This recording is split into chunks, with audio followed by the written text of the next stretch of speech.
El tema que hoy nos convoca es la política económica en el año del Bicentenario, ¿no?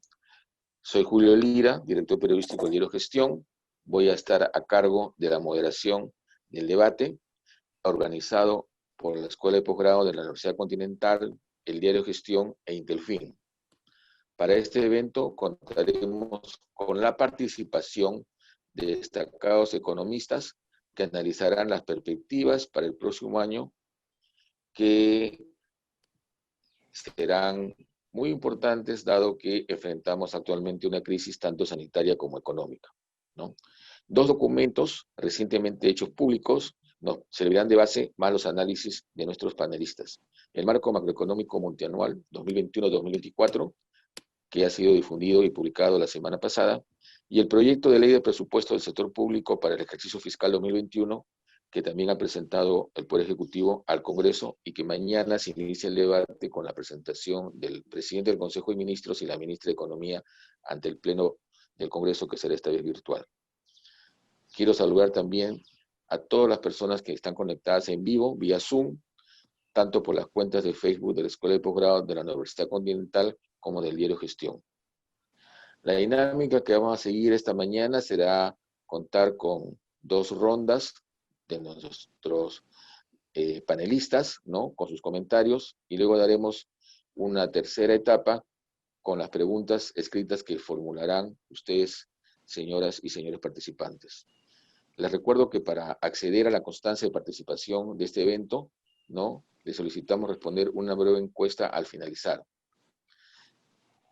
Bien, vamos a dar entonces inicio a nuestro debate. Les quiero presentar a nuestros destacados panelistas. Elmer Cuba, que es socio de Macroconsul y miembro del directorio del Banco Central de Reserva. Carolina Trivelli, exministra de Desarrollo e Inclusión Social e investigadora principal del Instituto de Estudios Peruanos, IEP.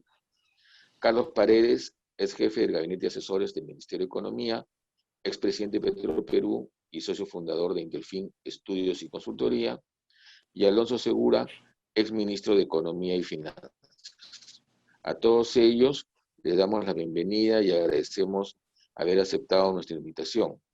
Vamos entonces a empezar esta primera ronda, ¿no? Y el tema que vamos a tocar será sobre las proyecciones económicas, las finanzas públicas, ¿no?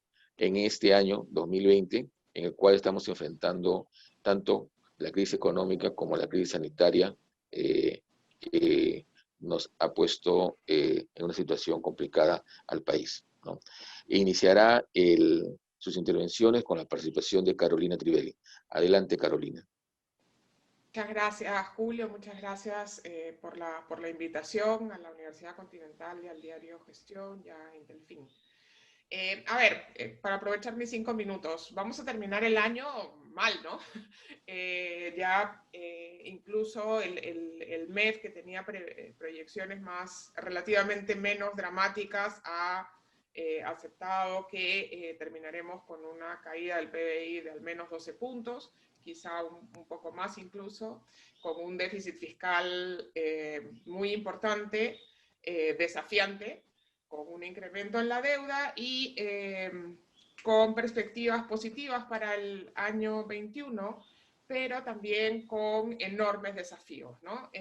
Yo creo que este año claramente es un año que ya está jugado, tenemos poco espacio para lo que queda del año, hay, por supuesto, espacio todavía para asegurar un mayor gasto y por lo menos asegurar que el gasto previsto se ejecute. En términos corrientes, probablemente esto sí suceda. En términos de inversiones, probablemente, como suele suceder, esto recién suceda, lo veamos el próximo año.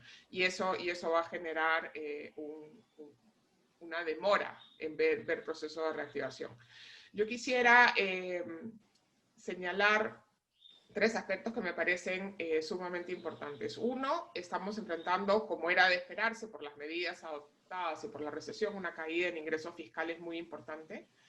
Y esto claramente es uno de los desafíos principales que enfrentarán las finanzas públicas, ¿no? Las previsiones de ingresos fiscales para el siguiente año, que hablaremos en el siguiente bloque, son bastante optimistas en el marco macroeconómico, y eso me parece que puede generarnos serios problemas porque me parece que son en exceso optimistas.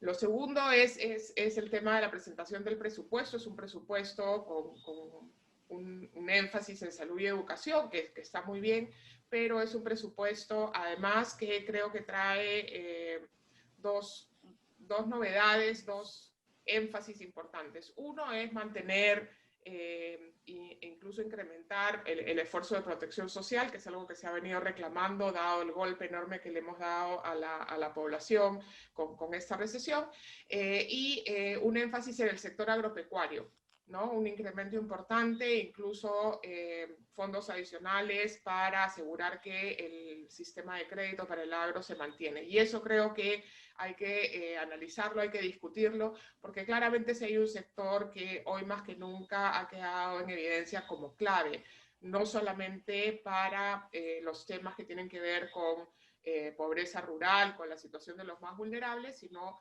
para asegurar que nuestro sistema agroalimentario se mantenga activo. Creo que ahí hay un énfasis importante. Termino diciendo que en lo que queda de este año, claramente la tarea sigue siendo, desde mi punto de vista, no solo apoyar la reactivación y el reinicio de actividades, retomar las actividades que se han visto detenidas o ralentizadas, sino además hacer un aterrizaje en aquellos sectores y en aquellos grupos vulnerables que por sí solos no van a poder recuperarse volviendo a el esquema que teníamos prepandemia. Y aquí hay sectores en el mundo urbano, en el mundo rural, grupos etarios, grupos de trabajadores en algunos sectores de la economía, servicios sobre todo, que solos no van a poder.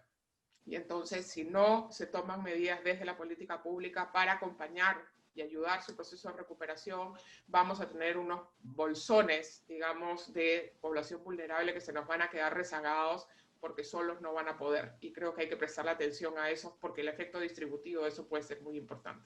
Muchas gracias.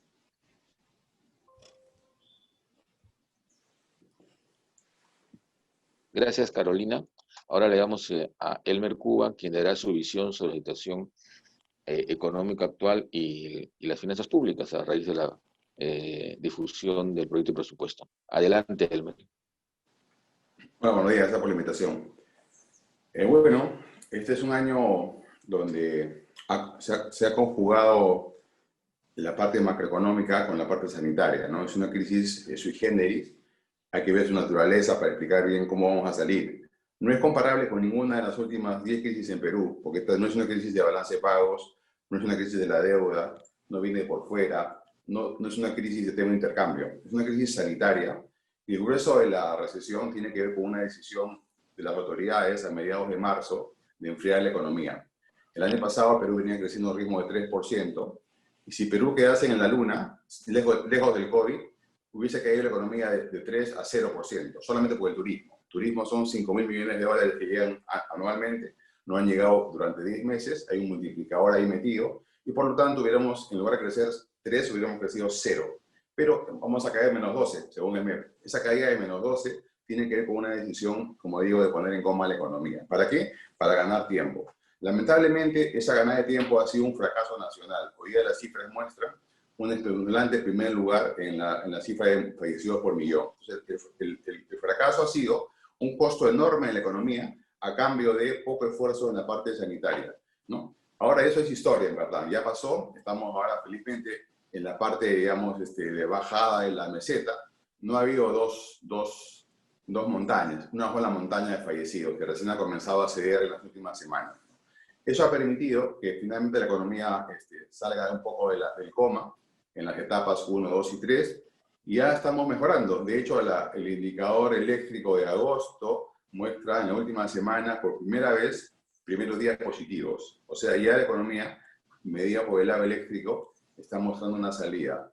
Ahora, esa salida no tiene que ver, como digo, con ninguna política especial, simplemente es también hecha en casa, también ha sido una especie de rampa, ¿no? Producido también por la liberación de las actividades. Eso es importante para ver la naturaleza de la recuperación.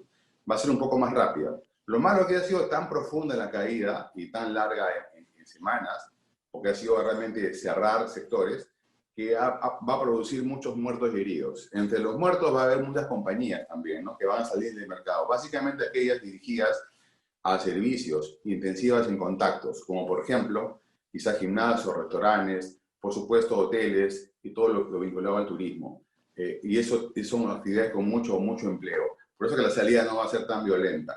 Otros sectores mucho más lejanos de ese problema, como minería, pesca o agricultura, ya salieron. De hecho, en agosto y septiembre ya tienen una recuperación en forma de V, ¿no? Entonces, hay todo un abanico de sectores muy diferentes, ¿no? El PBI es digamos, un promedio nacional de actividades, ¿no? Esperamos entonces que ya no se repitan pues estas caídas de menos 30, ni esta caída del empleo de menos 50%. Eso ya es el pasado, es ver por el retrovisor. Si vemos hacia adelante, esperamos una caída cercana a 7-8% del producto en el tercer trimestre y en el cuarto una caída cercana al 5%. Eso quiere decir que los empleos no van a caer tanto, se van a comenzar a recuperar, pero lamentablemente hay un desequilibrio todavía en el mundo laboral. Por lo tanto, vamos a ver simultáneamente aumentos del empleo y caída de salarios, ¿no? Algo un poco raro, pero ocurre simplemente usando tu técnica de oferta y demanda laboral sencillas. El gran costo ha sido fiscal, ya lo ha dicho Carolina, estimamos nosotros en Macroconsult una caída cercana a los 12.000 millones de dólares solamente en ingresos tributarios. Ha sido carísimo en términos fiscales enfrentar la pandemia. No solamente hay que medirla en cuanto realmente gasto encima de la mesa para el COVID o gasto encima de la mesa para comprar computadoras para los chicos en los colegios. Hay que medirla también en el monto de la caída de la recaudación. Y como digo, ha sido gigantesca. Calculamos nosotros que cerca del 90% del incremento del déficit fiscal se deba a la caída de los ingresos tributarios. Y lamentablemente, como digo, eso no ha ido de la mano con un trabajo 24/7 del tema sanitario. Y hemos tenido fallecidos hasta por falta de oxígeno, que es un commodity muy fácil de identificar que iba a faltar y muy fácil de producir en pocos días, en verdad, si hubiera habido más voluntad política. Entonces, y por si fuera poco, ha salido un enemigo de la economía, que ha sido el Congreso. Nadie hubiera sospechado que cuando elegíamos al Congreso con poco entusiasmo, es verdad, en enero, se iba a configurar un poder un poco nefasto para la estabilidad macroeconómica, como lo estamos viendo en estos días y en las próximas semanas. Con eso cumplo mis 5 minutos. Muchas gracias. Gracias, Elmer. Quiero agradecer, hemos recibido un saludo de Cotabambas, que también nos están viendo, así que eso nos alienta que estamos llegando no solo a Lima, sino a varias partes del país. Le doy la posta ahora a Carlos Paredes para tener su visión económica y las finanzas públicas. Gracias, Julio. La verdad que coincido con muchas de las cosas que han dicho Carolina y Elmer, y seguramente con las que irá Alonso. El año es un año totalmente atípico, una crisis que ya ha sido descrita en muchos foros, analizada. La respuesta de política económica a la misma evidentemente no ha sido óptima en función a los resultados que hemos obtenido. Pero siempre las cosas son perfectibles. O sea, ¿qué es lo que me preocupa ahora? Creo que no hay duda que la crisis nos iba a golpear, y nos iba a golpear muy fuerte. Que pudo los resultados ser menos dramáticos con una mejor respuesta, creo que de eso también no hay duda. ¿Y en qué consistía esta mejor respuesta? Creo que en parte tenemos que mirar al lado fiscal, que lo que hace es mirar a la demanda. Entonces, políticas de demanda agresivas al comienzo del COVID eran muy difíciles porque la oferta estaba restringidas y no hubiesen sido muy efectivas. Pero ahora sí deberíamos estar viendo una política más activa. Mi problema es que yo no termino de entender las cifras. Creo que ha habido un poco de confusión o falta de claridad en transmitir estas cifras, ¿no es cierto? Yo no creo que el déficit de este año vaya a ser tan alto, porque no creo que se vaya a ejecutar todo el gasto previsto. Es mi impresión, pero no conozco cuánto, o sea, por ejemplo, cuánto del reactiva va a funcionar. Y tampoco me queda claro cuántos más bonos se van a dar y cuánto más vamos a seguir aumentando el gasto corriente. Entonces, el impulso fiscal en esta parte del año donde el aumento de la demanda podría jalar a la oferta, un peligro, paradójicamente, a pesar de lo que se ha hablado del déficit, es que no esté ahí. Y esto va a demorar la reactivación y esa ansiada recuperación en V, que creo que no se va a dar. Tenemos otro problema, que es el próximo año es un año electoral. Y esto genera mucha incertidumbre,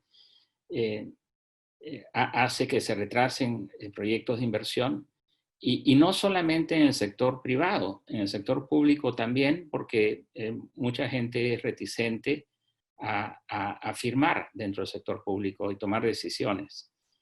El aumento previsto en el presupuesto que se ha enviado al Congreso es el aumento de PIA contra PIA del presupuesto inicial más bajo de que hemos tenido desde el 2006.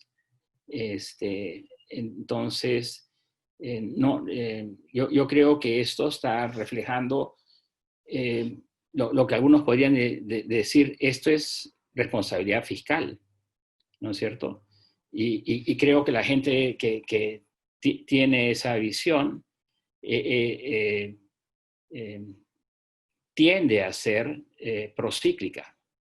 Y sería muy peligroso ser procíclico en un contexto como el actual. Entonces, creo que teníamos suficientes espacio fiscal y tenemos suficiente espacio fiscal para ser agresivos y dar mensajes claros. Un riesgo es la incertidumbre, ¿no es cierto? La incertidumbre política que nos acompaña en esta ocasión, que puede limitar los efectos de una política fiscal más activa.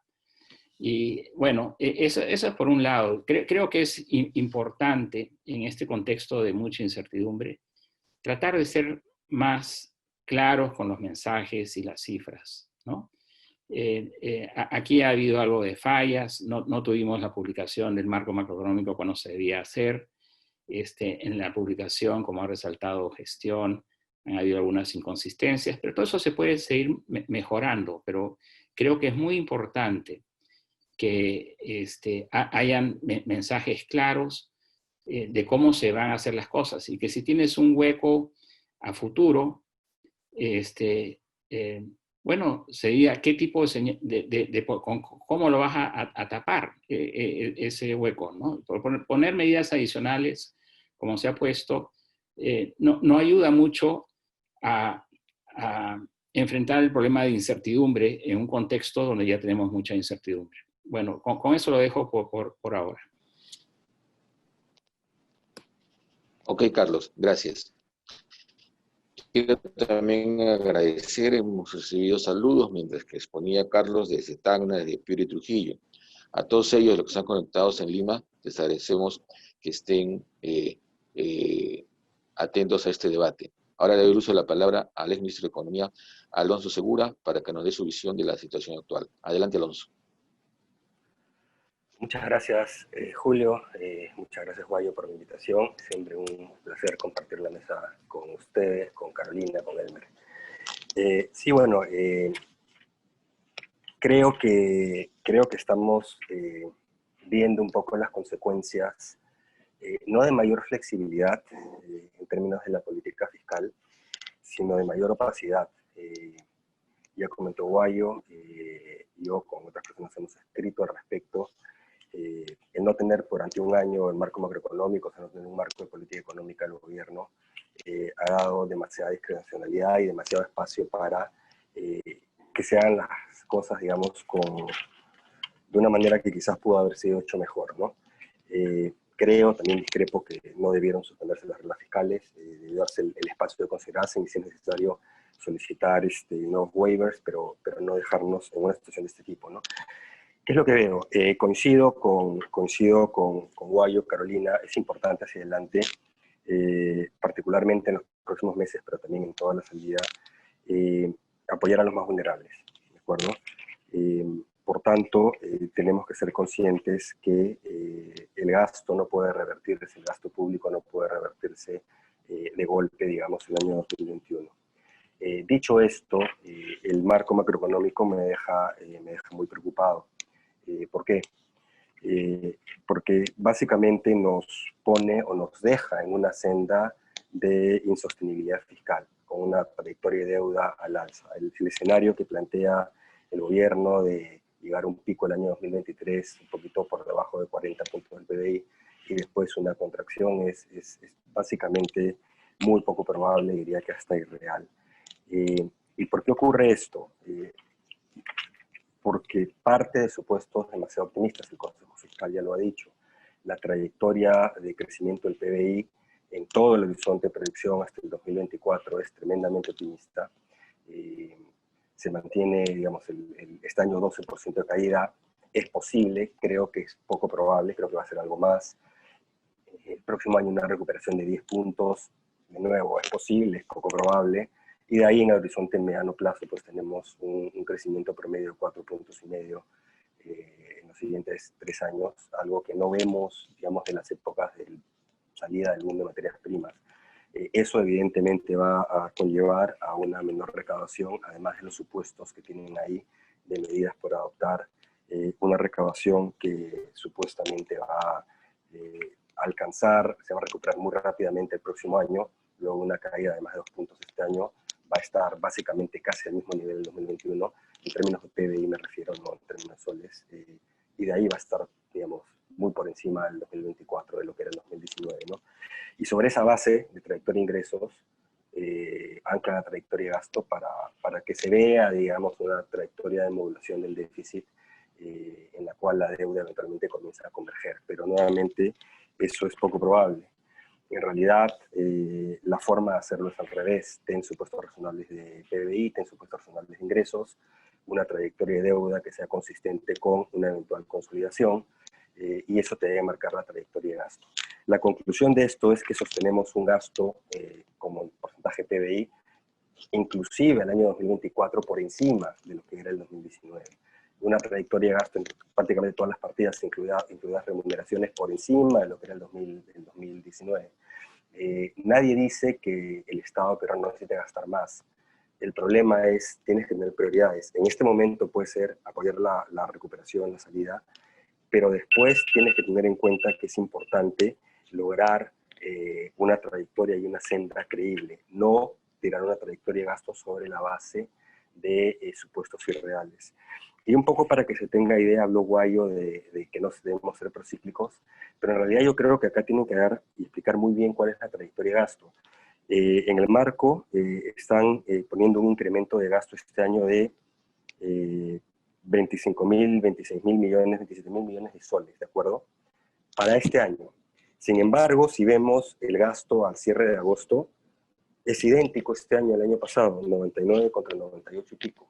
Es decir, en los 4 meses restantes del año van a poder, digamos, gastar 20 y tantos mil millones de soles más que el año pasado, es poco creíble que eso vaya a ocurrir. Pero ¿cuál es la consecuencia de eso? ¿Y por qué, me atrevería a decir, han puesto un techo de gasto tan alto que, digamos, siempre es posible que gasten si es que hacen gastos de una vez, de cualquier manera, no a quien realmente lo necesite? Pero me da la impresión que la razón por la que han hecho es para poder sostener una trayectoria de gasto alta en los siguientes años, es decir, para no tener realmente que consolidar. Este año pueden subejecutar contra la meta, entonces el siguiente año simplemente continúan. Creo que eso es preocupante. Me parece que no está el marco reflejando, digamos, la realidad de mediano plazo de la economía peruana, aún en un escenario, digamos, moderadamente optimista, es tremendamente optimista, y lo que va a dejar es un serio problema para las siguientes autoridades, y va a dejar también, y ha escrito una trayectoria que no es sostenible de gasto, y por lo tanto de déficit, de deuda, etcétera, etcétera, ¿no? Entonces, me parece que necesitamos discutir mucho más, que las autoridades discutir mucho más profundamente en qué se sustentan estas proyecciones, pero sobre todo cuáles son las políticas que nos van a dar ese mayor crecimiento, porque realmente no se ve. El Plan Nacional de Competitividad está bien, digamos, pero no te va a cambiar la estructura productiva del Perú. ¿Cuáles son estas políticas? En realidad no se ven, simplemente es una serie de números, justificar lo que ha habido y, digamos, decir, bueno, sí, vamos a poder salir de esta situación, ¿no? Lo cual sí me parece un poquito, más que un poco optimista, ¿no? Muchísimas gracias. Gracias, Alonso. Les agradezco a nuestros destacados panelistas. No estamos bien sujetos a los minutos previstos, ¿no? Eso nos permite hacer una pequeña digresión y tener una tercera ronda tal vez. Pasemos ahora a la segunda ronda. Hemos hablado de las dificultades, cada uno de ustedes ha expuesto su visión acerca de lo que está haciendo la economía del país a raíz de la pandemia del COVID-19.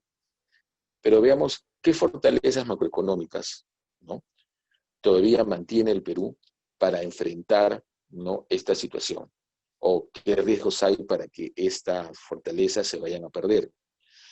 ¿Cómo ustedes ven que puede ayudar una política de impulso fiscal, ¿no? Si esto ustedes perciben que el próximo año pueda darse, en un año que va a tener el 2021 dos tiempos. El primer tiempo, primer semestre, a cargo del gobierno del presidente Vizcarra, y luego el segundo tiempo con el presidente que elijamos los peruanos en abril.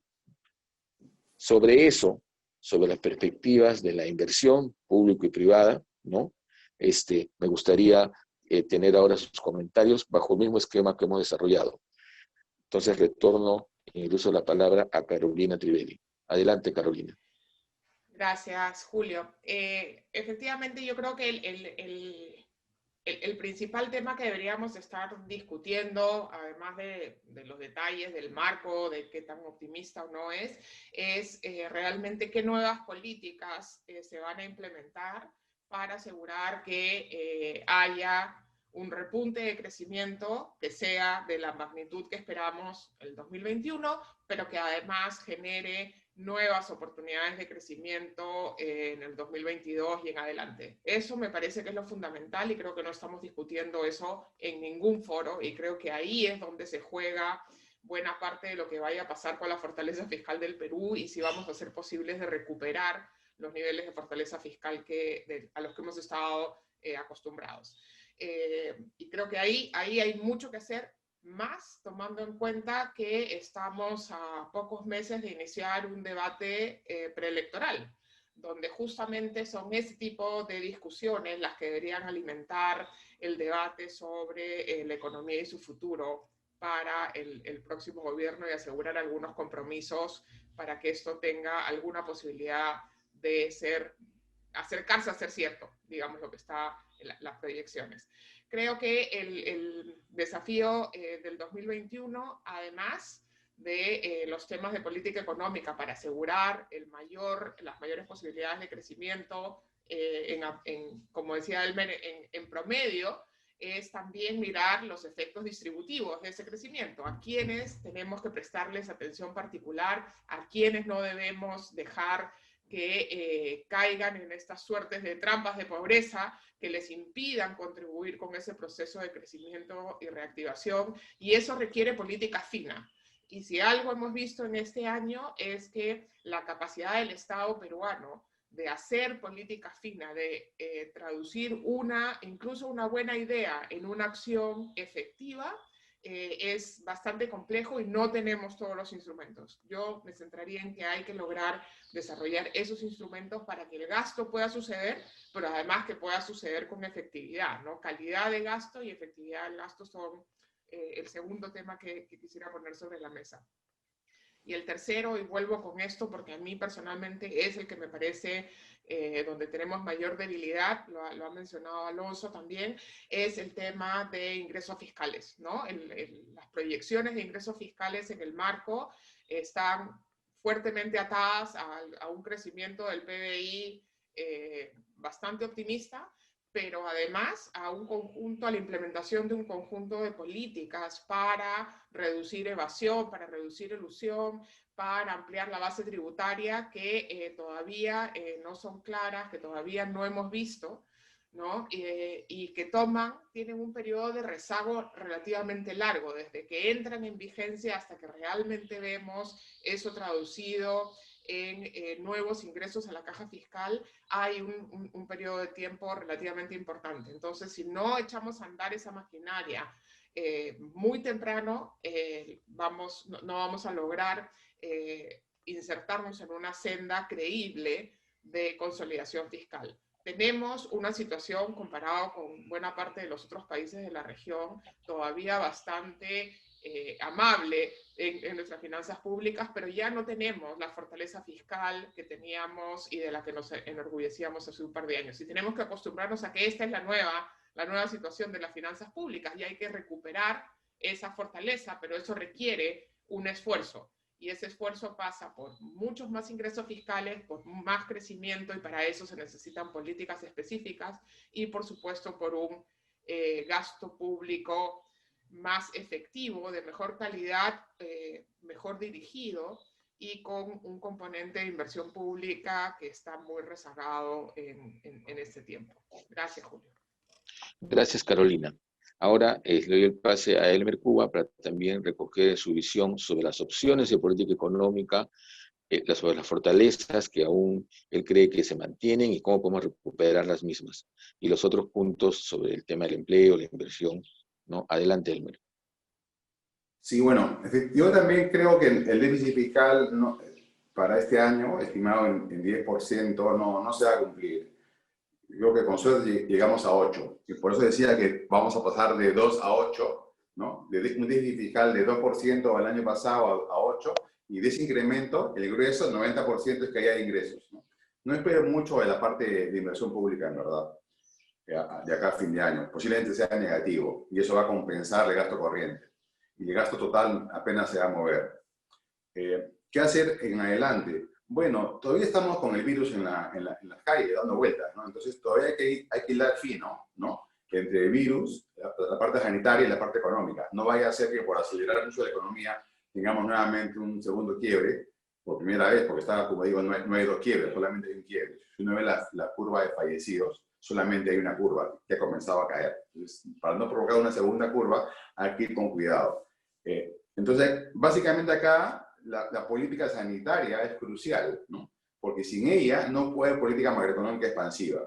Entonces, todavía hay que seguir manteniendo el tema de los protocolos, el transporte público, el tema de la transmisión a raya, hasta que llegue la vacuna. La vacuna, si es exitosa, hay 7 o 8 vacunas que están ahora en disputa, quizá haya finalmente 3 o 4 que se puedan usar y llegar a Perú de manera masiva hacia mediados del próximo año. Ese evento va a ser importante, porque si la vacuna llega masivamente a mediados del próximo año, la segunda parte del próximo año puede ser muy dinámica, sobre todo si tenemos un gobierno electo en abril y mayo, un gobierno reformista y que sea pro mercado. En ese caso, la segunda parte del año es muy promisoria, porque tendría, además de este impulso de las vacunas mismas, un impulso en el nuevo entusiasmo de los inversionistas, ¿no? Entonces, esos dos supuestos son cruciales para el próximo año.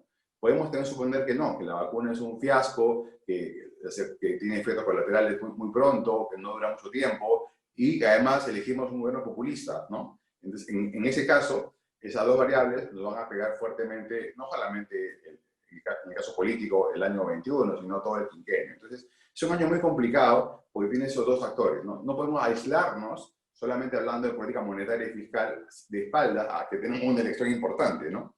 Y es un congreso, podría ser un congreso parecido al de este, entonces en cuyo caso de nada sirve políticas anticíclicas que solamente mueven en el margen la demanda agregada cuando el PIB potencial se nos cae a 2%, ¿no? En esa línea, yo veo mucho más verosímil que este año crezcamos 12, ¿no? Me parece una cifra redonda, y que el próximo año rebotemos a 10. ¿Por qué? Porque vas a comparar un año donde vas a trabajar 12 meses contra un año donde no has trabajado 3 meses. O sea, ese rebote casi está garantizado, ¿no? Sin embargo, ya crecer hacia adelante el 2022, como dice el MEP, a 4,5, eso es imposible, ¿no? No existe ese PIB potencial, no está en la mesa ese PIB potencial. Y por lo tanto, eso es pura ilusión. Las proyecciones del 2012 en adelante son fantasía. Sí, yo creo más en la de menos 12 y el más 10. Ahora bien, ¿qué hacer? Bueno, nunca hay que dejar pasar una buena crisis para hacer las reformas, ¿no? Y en ese caso, el tema laboral es crucial. Países con mercados laborales más flexibles han enfrentado con mucho más éxito la caída del empleo y la caída de los salarios. Y ya están dando vuelta. Por ejemplo, en Estados Unidos, si vemos las cifras de empleo, ya están mejorando sensiblemente. Mucho más que en Europa, que son mercados laborales más rígidos, ¿no es cierto? Igual ocurre en el mundo informal. En el mundo informal seguramente se van a perder menos empleos que en el mundo formal, en el caso peruano. Entonces, ese debería ser un ejemplo así en casa de por qué es importante lograr esa flexibilidad, que todavía es necesaria. Ahora bien, tampoco la economía va a volver rápidamente a lo que tenía en 2019 porque hay un 5% del PBI que no va a volver, como turismo, por ejemplo, ¿no? Entonces, no puedes meterle todo el push fiscal y monetario para el PIB potencial si esta ha caído por un buen tiempo, por debajo justamente de su potencial, por estas actividades nuevas. ¿Qué tenemos a la mano? Tenemos a la mano el tema minero, ¿no? El tema minero es crucial, porque esa inversión, ¿no es cierto?, está dirigida al mercado internacional, los precios son altos, no se ve en el horizonte que puedan caer, hay financiamiento y por lo tanto eso es importante. Además, en su primera etapa, la inversión minera es PIB construcción, ¿no? Es PIB construcción puro y duro, y fuera de las ciudades, además, mueve mucho empleo, la parte de movimiento de tierras, etc. Entonces, eso es reactivador en sí mismo, y de hecho es mucho más grande que el impulso fiscal, ¿no? La inversión minera solita pesa más que toda la inversión pública, la que está lista para hacerse, además, ¿no? Y con procedimientos privados que son mucho más rápidos que los públicos. Entonces, eso es muy importante, y sobre todo cuando madure, en 2 o 3 años, cuando la mina entra a operar, quizá el 5º año ya comienzan a producir ingresos tributarios, ¿no? Porque tienen que recuperar después. Suponte que te demoras 2 o 3 años en construir y 2 o 3 años en generar utilidades, ¿no? Pueden ser un buen impulso, una buena recaudación ya para el siguiente gobierno, para el subsiguiente, mejor dicho, ¿no? Entonces, hay espacio ahí para trabajar. Las fortalezas económicas de Perú están siendo golpeadas no solamente por la caída abrupta de los ingresos públicos, sino por el Congreso de la República, que abiertamente hace leyes inconstitucionales. El Congreso ha jurado a los congresistas de defender la Constitución y son los primeros en atacarla y en burlarse de la misma. Ese simple hecho ha mostrado al mundo y a los peruanos que sí es posible hacerlo peor. No solamente por el lado del Ejecutivo, sino por el lado del Congreso.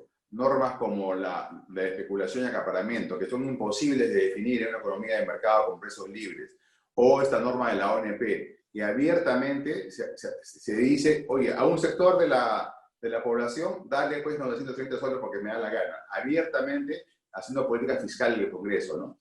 Si eso lo llevas a esta norma que van a revisar a las reguladoras, es pura política, ¿no es cierto? Usualmente las comisiones de investigación se hacen con efectos concretos, caso Lavajato, qué sé yo, pero en este caso es disparar al barrer, y eso es muy peligroso para la estabilidad en los sectores. Los sectores regulados de Perú son cruciales, telecomunicaciones, energía, puertos, todas las APPs tienen que ver al final del día con un regulador. Está la SBS, está la SUNEDU, pero los congresistas quieren hacer un circo investigando a todos los reguladores en los últimos 5 años.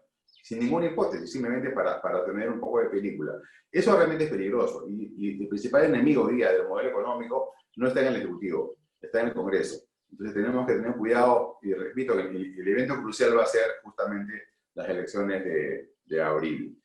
Pero en términos puramente numéricos y aritméticos, basta que no haya cuarentena del 2021 para que tengamos un rebote interesante de 8 o 9% de todas maneras. Si eso le pones en la mesa un impulso fiscal, como se ha dicho en la mesa, esto puede ser aún mucho mejor. Gracias, Elmer. Demos el turno ahora a Carlos Paredes para tener también su visión sobre las opciones de política económica que podemos tener hacia el 2021. Adelante, Carlos. Gracias, Julio. Miren, yo creo que es importante, hay un punto que está saliendo aquí, y es que parece que algunos de nosotros pensamos que el déficit fiscal y el gasto este año van a ser menor que el previsto en el marco macroeconómico y que lo anunciado por el MEF. Es sorprendente, tengo que decirlo, ¿no es cierto?, que analistas económicos con experiencia digan, no, y no vas a... lo usual es lo contrario, ¿no? No gastes tanto, estás siendo poco responsable. Acá estamos diciendo, oye, no, es muy difícil que eso se produzca. Ayer hicimos esta consulta amigable anoche al MEF, viendo qué es lo que viene este año y viendo cuánto se ha ejecutado el gasto. Ayer, con respecto a nivel de todo el gobierno, se habían ejecutado o devengado 46.5% de lo aprobado del PMI. 46.5% cuando estás al 31 de agosto, al final del mes 8. O sea, tú deberías estar en 2/3. 2/3, 66%, 65%, y estás más o menos en 45%. ¿Vas a poder gastar tanto en este último cuatrimestre? Mi impresión es que no. Vienen temporadas de lluvias a partir de noviembre y diciembre, dificulta la inversión. Y acá hay un aspecto importante porque pareciera que el MEF le está apostando mucho a Arranca Perú. Cuando uno ve el porcentaje de avance del gasto, el gobierno nacional ha gastado ayer el 50.4%, los gobiernos regionales 50.9%, los gobiernos locales 28.7%. Y Arranca Perú va a depender mucho de los gobiernos locales y la capacidad de ejecución que se tenga a ese nivel. Entonces, esto refleja problemas institucionales con los cuales la política fiscal tiene que enfrentar, ¿no? Entonces, yo pondría una señal de cuidado, de asegurarnos dos cosas. Una, que el proyecto Arranca Perú efectivamente arranque y que tenga los refuerzos institucionales para que se pueda ejecutar el gasto y se ejecute bien, que ha señalado Carolina, ¿no es cierto? Sería fatal que en este contexto tengamos múltiples denuncias de malos usos, de corrupción, que van a pasar, desgraciadamente van a pasar, pero tratemos de ser muy cuidadosos con tratar de mitigar ese problema y efectivamente poder tener una política fiscal más expansiva que vaya dirigida a pequeñas obras de infraestructura que van a ayudar mucho, o podrían ayudar mucho en el campo de la salud, la educación, de infraestructura de transporte. Eso viene bien. Es una buena idea. Hay que ejecutarla, y ahí es donde está difícil. El otro tema, nos preocupa mucho el endeudamiento, ¿no es cierto? Ya como nos hemos acostumbrado a sacar buenas notas en estas evaluaciones internacionales, ¿no? Nos comparamos nuestro nivel de endeudamiento. Teníamos esta idea clara de que superar el 30% de deuda respecto al PBI no era bienvenido, era más bien peligroso. Ahora nos estamos pasando por mucho. Bueno, la pasamos, es una situación extraordinaria, habrá que regresar a debajo de ese nivel. O sea, no creo que tengamos que tenerle pánico a pasar el 30%. Pero sin embargo, me pregunto si esa es la mejor forma de financiar este exceso de gasto extraordinario que tenemos en la coyuntura de una crisis de esta magnitud. A lo que me refiero es, no deberíamos usar parte de los ahorros en vez de recurrir a deuda externa. Nos ayudaría con los indicadores y tal vez, muy probablemente, el costo financiero sería menor. Y eso se lo dejo en la mesa para los colegas. Gracias. Gracias, Carlos. Ahora el turno para cerrar esta ronda al exministro Alonso Segura, ¿no? Sobre sus perspectivas. Adelante, Alonso. Muchas gracias, Julio. Parto un poquito donde terminó Guayo. En realidad sí estamos usando los ahorros. En principio, si esa trayectoria de déficit se materializase, vamos a regresar absolutamente todo. El crecimiento proyectado, según el marco de la deuda pública entre el 20 y el 21 es de 12 puntos porcentuales, y de la deuda neta es de 15, por lo cual eso hace 3 puntos porcentuales de activos.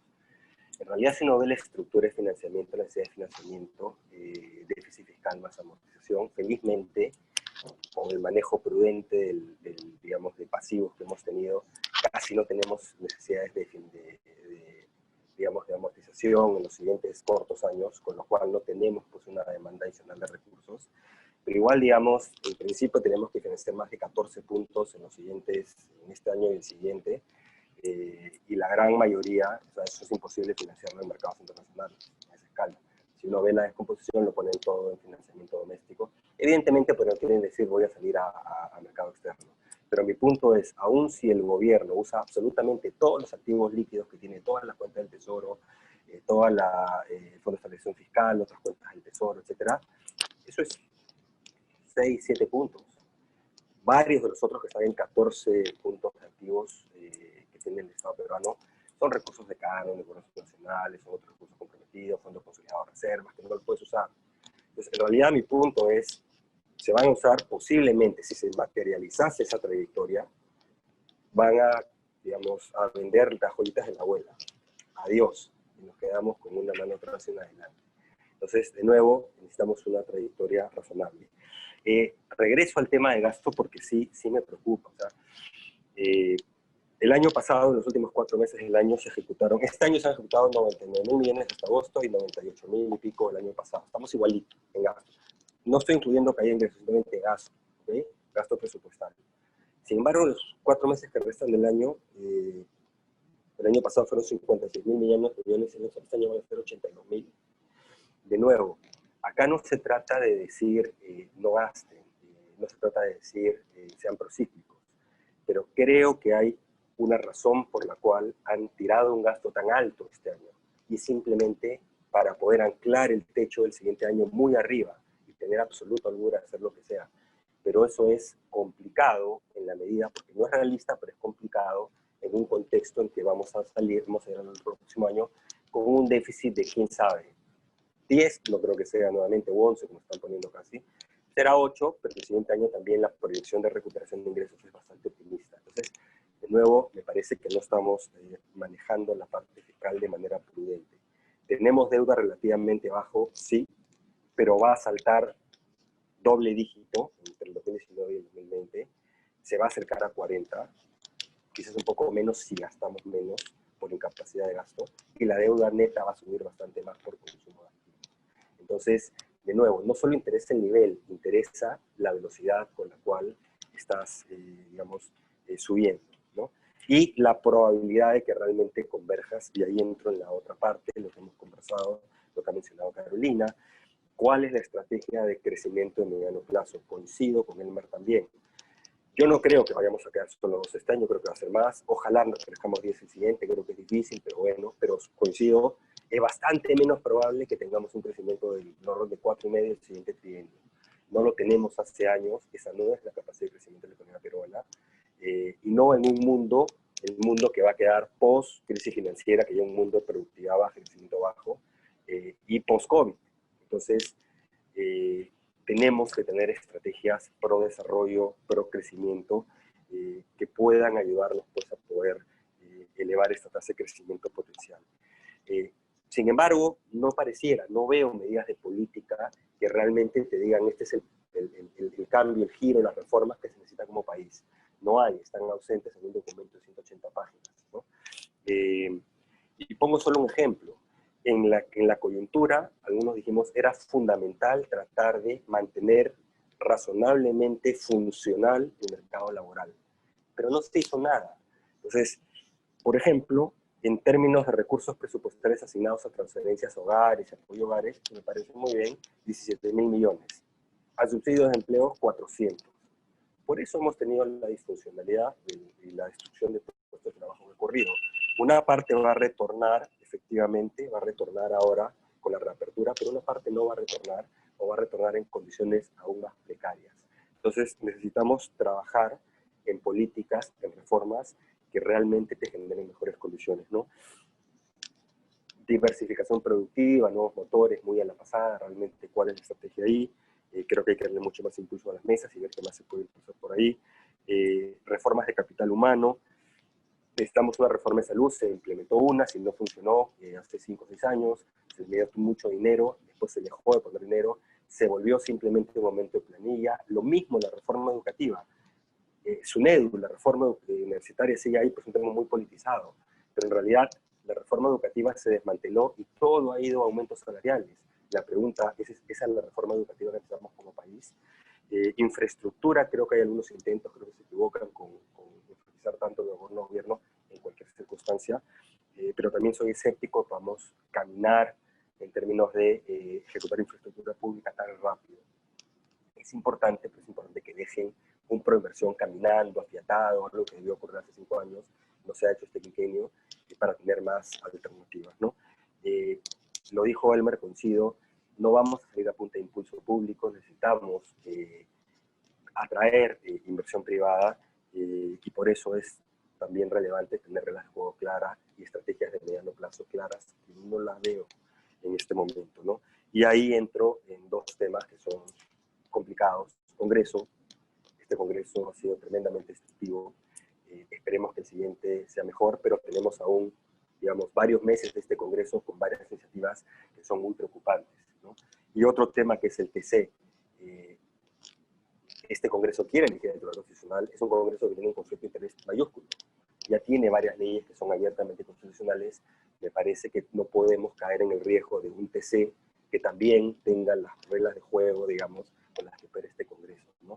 Ahí sí, de alguna manera es más o menos game over, porque no vamos a tener ningún amparo institucional que pueda permitir, digamos, una implementación de política económica razonable y que no esté viciada desde iniciativas, digamos, destructivas o responsables desde otros frentes, ¿no? Entonces, protección social es fundamental, hablé de capital humano, ahí voy a decir algo que no es políticamente correcto. Yo creo que como país no estamos preparados para universalidad.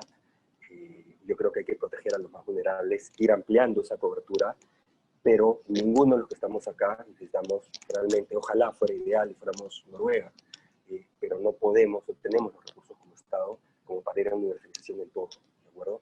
Entonces tenemos que priorizar y ser muy claros en un horizonte más largo a donde queremos llegar, pero que es factible en los siguientes cortos años, más cuando venimos en una senda en que tenemos que consolidar.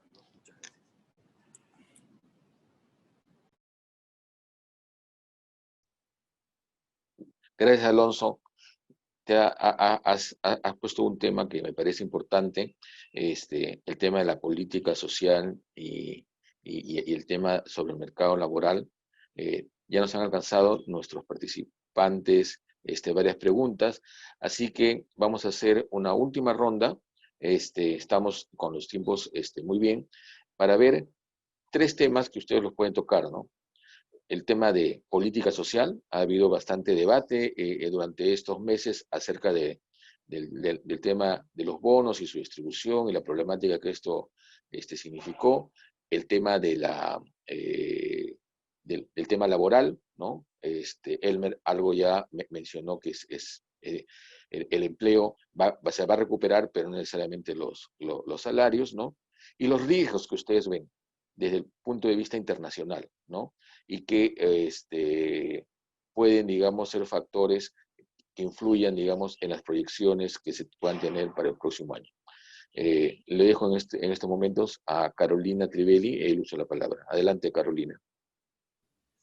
Gracias, Julio.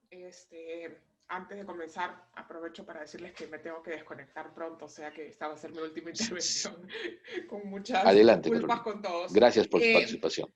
No, a ver, yo creo que el tema de políticas sociales y de protección social es un tema clave porque necesitamos asegurarle a la población que como país no estamos dejando a cada quien bailar con su pañuelo solamente, ¿no? Sino que hay un esfuerzo colectivo para asegurarle a las personas que por el sector en el que trabajaban, por el tipo de régimen laboral que tenían o que no tenían, o por el tipo de lugar en el que viven, eso no va a impedirles ser parte de este proceso de reactivación, todo lo contrario. Creo que las políticas sociales tienen que ser, como decía Alonso, yo creo que el sueño de tener algunas políticas universales está muy bien para salud y educación en esta coyuntura. Creo que el tema de pensar que la única política social relevante en esta coyuntura son bonos no es la correcta. Yo creo que tenemos que pasar a una política social mucho más inteligente, mucho más focalizada, realmente atacando los grupos que están enfrentando alguna carencia que les impide entrar en un proceso de recuperación o que los obliga a mantenerse en una situación de alta vulnerabilidad y atender ese tipo de grupos con distintas medidas. Creo que ni siquiera podemos pensar en un programa general que les sirva a todos y que a todos ayude. Hay que pensar en el programa específico para el mundo rural, en el programa específico para zonas de pobreza extrema en las grandes ciudades, que es distinto al programa de soporte a las personas en situación de pobreza en ciudades intermedias. Y creo que tenemos que ser muy realistas en ello. Y para ello necesitamos mucho músculo de gestión pública, pero también mucho uso de información y de nuevas tecnologías que hoy día están disponibles. Entonces creo que hay que repensar un poco y diversificar la política social, siempre con la idea de no dejar a nadie atrás. Realmente tenemos que estar barriendo todo el tiempo qué grupos de peruanos y peruanas la están pasando mal y está fuera de sus posibilidades de salir adelante por sí solos para asegurar que la política social se vuelve el instrumento que los ayuda. Claramente en lo que viene necesitamos identificar políticas específicas para aquellos sectores que requieren un proceso de reconversión, que lo que venían haciendo hasta el 2019 ya no se va a poder seguir haciendo a partir de ahora, sea por el tema de la pandemia, sea por los cambios en la economía peruana. Van a haber muchas empresas que no van a poder sobrevivir después de esta crisis y bueno, esas empresas tienen que reconvertirse en otra cosa. Esas empresas no es que quiebran y desaparecen, ¿no? Necesitan tener una posibilidad de cambiar de rubro, de generarse otra actividad. Y para eso se requiere soporte durante el periodo de transición, se requieren recursos para innovar, se requiere capital de trabajo para reinvertir. Y eso creo que es parte fundamental de un paquete reactivador.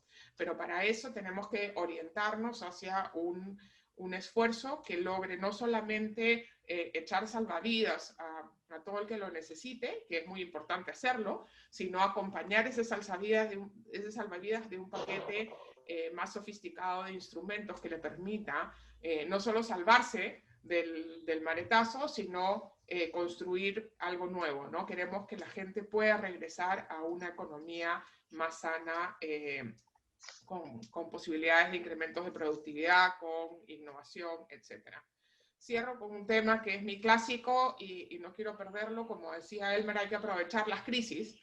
Y yo creo que esta crisis, una de las cosas que nos puso sobre la mesa es la importancia de que avancemos en un proceso de mayor inclusión financiera, que exige no solamente que los peruanos tengamos cuentas o tengamos billeteras electrónicas en nuestro teléfono, sino que todo el sistema financiero comience a operar de mejor manera para asegurar una infraestructura y una carretera para el flujo de pagos digitales, de transferencias ágiles, entre los ciudadanos y las empresas, entre el Estado y los ciudadanos y las empresas.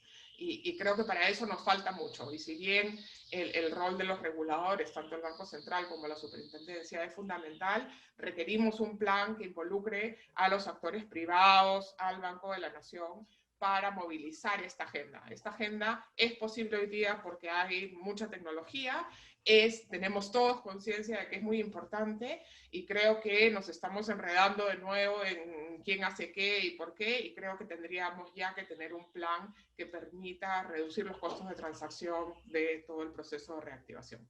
Con eso los dejo. Muchísimas gracias. Gracias, Carolina, por su participación. Ahora le damos el turno para sus comentarios a Elmer Cuba. Adelante, Elmer.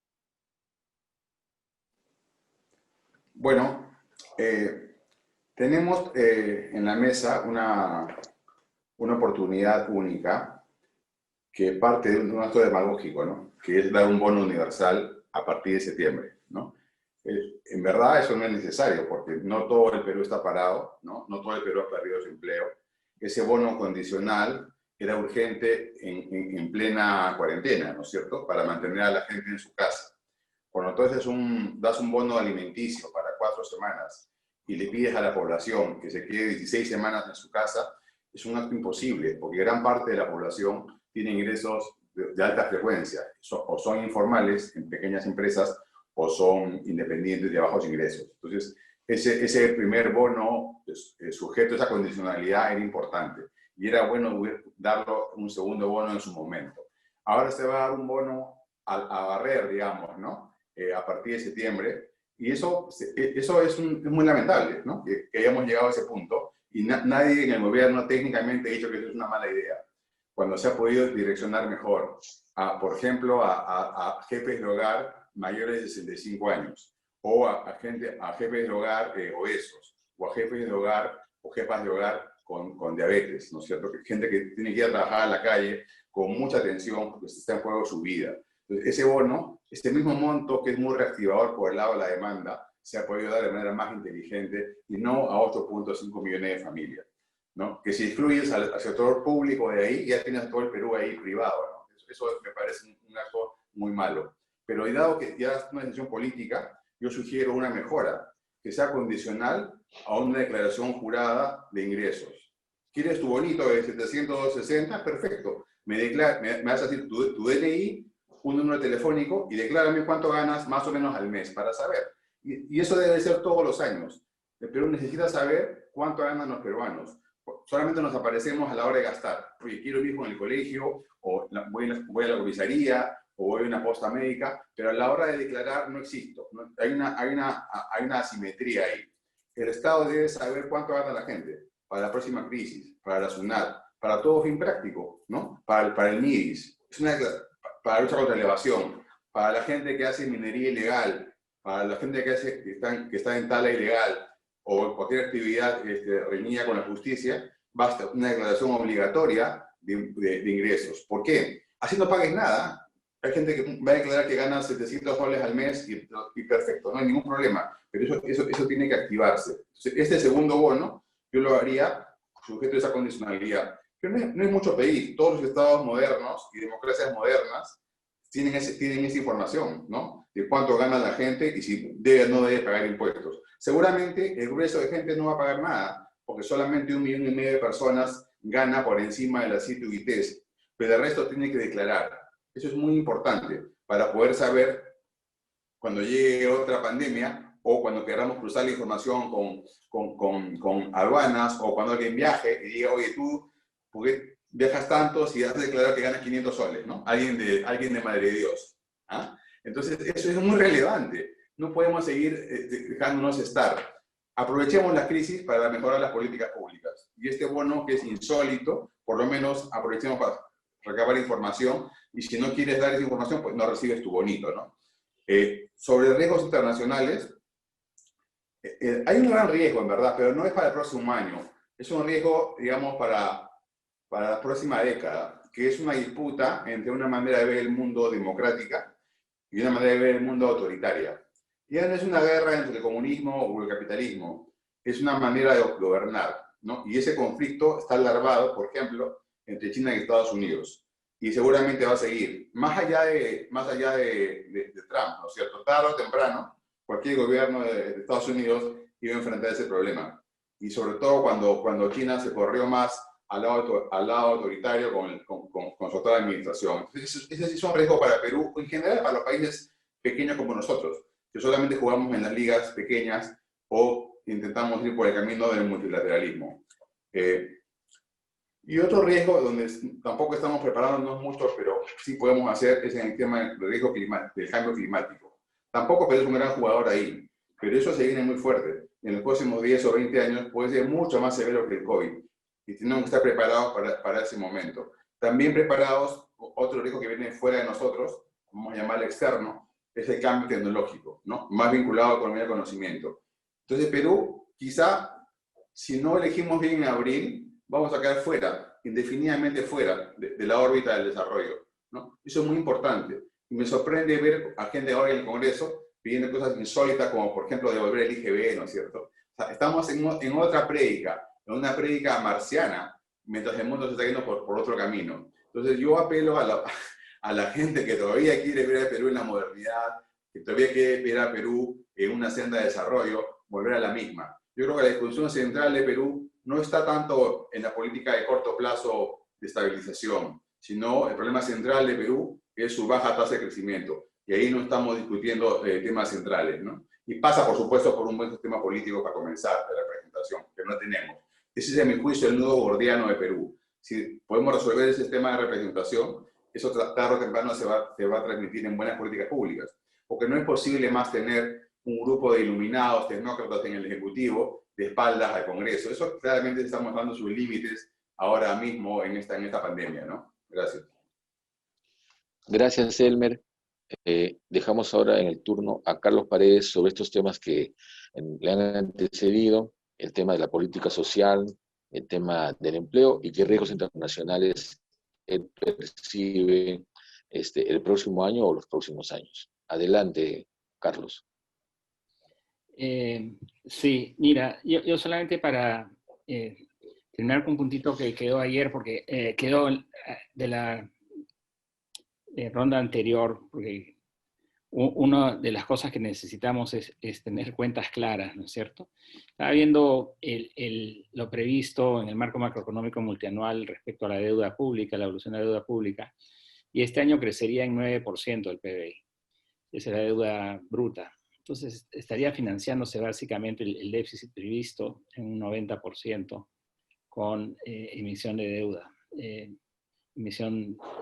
deuda en términos netos, en vez de recurrir un poco a los recursos que tenemos. Eso solamente para ese punto. Creo que hay que buscar un mix en función a objetivos de mediano plazo, como bien ha señalado Alonso. Con respecto al futuro, yo creo que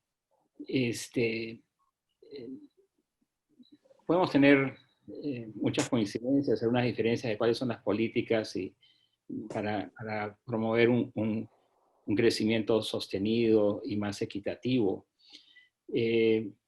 Pero pensando en el tiempo que le queda a este gobierno, yo creo que hay oportunidad al final de gobierno para hacer unos cambios que pueden ayudar mucho. Han señalado repetidamente el tema laboral. Yo creo que este gobierno no lo va a hacer. Esa es mi impresión. No se va a comer ese pleito. Creo que es muy bueno que hable de este Pacto Perú y que en la parte económica hable de promover inversión privada. Creo que lo puede hacer trabajando en unos proyectos de manera importante y con proinversión y con los proyectos mineros y en ese sentido cambiar su récord, ¿no? Pero hay temas fiscales que puede hacer ante la crisis, como bien señalaba Elmer, ¿no es cierto? Aprovechar esto para hacer algunos cambios. Hay un poco más de 2% del PBI en devoluciones en las cuentas fiscales. Creo que es un extraordinario momento para explicarle a los beneficiarios de estas devoluciones, desde exportadores ¿no? A través del drawback a otros beneficiarios regionales, que no hay, así de simple, no hay con qué seguir con este programa. Y empezar un saneamiento de las finanzas públicas por ese lado. Si estamos buscando medidas adicionales para cubrir un hueco a mediano plazo, bueno, ahí se tiene una medida adicional que se puede enfrentar en el corto plazo. Y creo que es una oportunidad para hacerlo y terminar con una serie de distorsiones que son difíciles de eliminar, y por eso es que siguen ahí. Con respecto al tema social, es clarísimo las deficiencias que tenemos en materia de salud y educación. Creo que esta pandemia nos ha abierto a todos los ojos sobre el potencial de hacer cosas a distancia. Y en telesalud y en teleeducación hay muchísimo por hacer, ¿no es cierto? Esta pandemia a nivel mundial ha servido como un catalizador para la explosión de los servicios a distancia, incluyendo el trabajo. Entonces, creo que habría que focalizarse en promover este tipo de servicios y estas capacidades tecnológicas que se requieren para poder llegar a más con buenos servicios de calidad. Y la teleeducación y la telesalud nos ofrecen enormes posibilidades ahí. En el campo del teletrabajo, yo creo que hay que promover esa actividad. No hay que arrastrar los pies en términos de modificar la legislación laboral alrededor de este nuevo aspecto real de nuestro mercado laboral y tal vez empezar ahí con reglas mucho más flexibles que en el resto. Y eso en una nueva realidad, una realidad que está cambiando producto de la tecnología, podría tener un importante impacto en términos de la flexibilidad del mercado laboral formal, porque es en el mercado formal donde se da, sobre todo donde se da ese tema del teletrabajo. Entonces, creo que hay que adaptarnos haciendo cambios en esta situación extraordinaria, aprovechando las oportunidades que se nos han abierto, tanto desde el punto de vista tecnológico como de aceptación de la población a ciertas modalidades nuevas en el campo laboral y de los servicios públicos, y también con la economía política de retirar ciertos beneficios que no deberían seguir estando ahí. Gracias. Gracias, Carlos. Solo una acotación a lo que tú has mencionado acerca del teletrabajo, ¿no? En realidad lo que ha habido en el Perú para la mayor parte de la empresa ha sido trabajo remoto, que es la categoría que se creó en marzo de este año, ¿no? Para afrontar la pandemia. Teletrabajo no llegan ni a 2.000 empresas que se puedan adaptar a la legislación. Por eso es importante lo que tú señalas. La legislación tiene que cambiar para que más empresas, ¿no? puedan adaptarse a esta nueva modalidad. Y para cerrar esta tercera ronda, damos el uso de la palabra a Alonso Segura. Adelante, Alonso. Julio, sí, sobre los tres temas que mencionaste, brevemente, yo creo que ya han cubierto casi todos los frentes, me voy a enfocar solamente en uno en mayor detalle. Contexto internacional, mira, nadie tiene bola de cristal, pero es presumible que vamos a vivir en un mundo bastante polarizado. Una parte va a depender de la elección dentro de unas 7 o 8 semanas en Estados Unidos. Pero en cualquier escenario es un mundo donde el multilateralismo básicamente se ha fraccionado. Hay iniciativas importantes de mediano plazo, como lo mencionó Elmer, de combate al calentamiento global, pero ni siquiera ahí hay digamos, acuerdos de base. Y creo que lo que va a ser determinante van a ser dos temas. Primero, vacuna, que se logre en algún momento una o más vacunas razonablemente eficaces, si no la cosa se complica. Y lo otro es, el mundo, entre toda esta caída brutal, activos financieros han sostenido con inyecciones masivas de liquidez. Y la pregunta es qué nos espera al otro lado de esa inyección masiva de liquidez, ¿no? Entonces, ahí también hay algunas preguntas que tenemos que hacer hacia adelante. En la parte política social, yo creo que Carolina lo tocó en bastante detalle, estoy absolutamente de acuerdo con ella. Me parece que no podemos tener una política que es simplemente asistencialista con bonos universales, también lo mencionó a estas alturas, lo mencionó Elmer. Necesitamos una política que, si bien tiene que tener más cobertura que antes, no podemos universalizarla y no podemos simplemente decir acá, bueno, para todo el mundo, ¿no? Tenemos que ser bastante más focalizados, pero también bastante... O sea, no ha evolucionado la política social en los últimos años de lo que se desarrolló, digamos. No hay programas que estén adecuados a las realidades, como dijo ella, de ciudades intermedias, rurales. Creo que hay mucho esfuerzo por poner ahí, ¿no? Pero dentro del último tema, y el tema lo mencionaste como laboral, yo diría es laboral y un tema de productividad al final. La agenda que necesita el país es una agenda de productividad. Lo ha dicho de cierta manera Aguayo cuando habla de aprovechar las oportunidades, por ejemplo, del teletrabajo, del trabajo remoto, de la movilidad, digamos, de ese tipo. Coincido, yo veo poca probabilidad de que a esas alturas el gobierno vaya a cometer algún tipo de reforma en el mercado laboral. No es una bala de plata, pero hace tiempo se necesitan reformas. Se los digo yo, que intenté reformas, una no la aprobaron el Congreso, el régimen general, la otra, el régimen laboral juvenil, se satanizó y miren cómo están los jóvenes hoy día. Pero el tema es con esta estructura, la estructura actual del mercado laboral, que va a estar mucho más precaria, va a quedar mucho más precaria después de la caída, en la reapertura, y vamos a tener un punto con una informalidad más alta, con su empleo bastante más alto, que ya eran altos antes de la pandemia, pero van a persistir a niveles mucho más altos por mucho tiempo. Necesitamos una agenda de productividad que no puede, que tiene que incorporar innovación, tiene que incorporar nuevas modalidades de trabajo remoto, de trabajo, pero tiene que incorporar también inversión en capital humano responsable. Por eso me refería, no podemos seguir diciendo que tenemos una reforma educativa cuando le hemos vaciado de contenido y le hemos vuelto una máquina de aumentos salariales, o cuando no tenemos claridad sobre una reforma de salud. Si no funcionó la anterior, ¿cuál es la reforma? La reforma no es simplemente seguir dando aumentos y se acabó, ¿no? Y por otro lado, no podemos tener una reforma de productividad si es que no damos una mirada seria realmente a las reglas de juego del mercado laboral, no solo al formal, sino a las barreras para que la informal pueda entrar al mercado laboral, ¿no?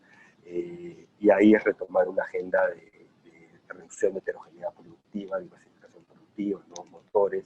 Yo creo que por ahí va una política, digamos, social y una protección social más amplia, donde la gente en general sepa que el Estado está ahí para ellos, pero no universal, tenemos que ir de a pasos y enfocarnos en cómo hacer para cambiar esta realidad productiva que tenemos, que básicamente excluye a la gran mayoría y la condena básicamente a operar en básicamente situaciones de subsistencia, ¿no?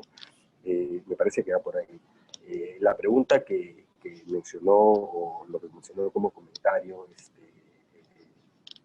Elmer, que las crisis se deben aprovechar yo lo pondría en modo pregunta. ¿Estamos aprovechando la crisis?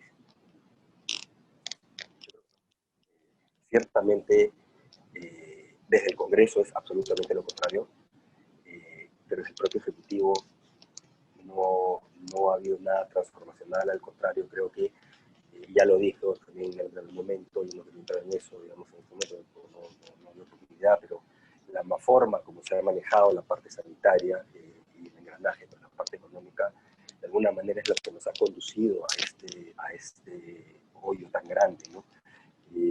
Pero en la salida tampoco hay esa claridad, ¿no? Entonces sí tenemos que comenzar a prestar de nuevo atención a estas reformas de mediano plazo que se van implementando en el día a día, no que se implementan en 3 años, en 5. Esas reformas productivas, reforma educativa, obviamente procesar mucho más la reforma de salud, protección social, pero que ya es un tema que está ahí, pero responsable. ¿No? Ese es, creo, el camino, ¿no? Sabiendo que no controlamos los riesgos externos, obviamente, va a hacer lo que tenga que hacer, ¿no? Pero tenemos que fortalecernos.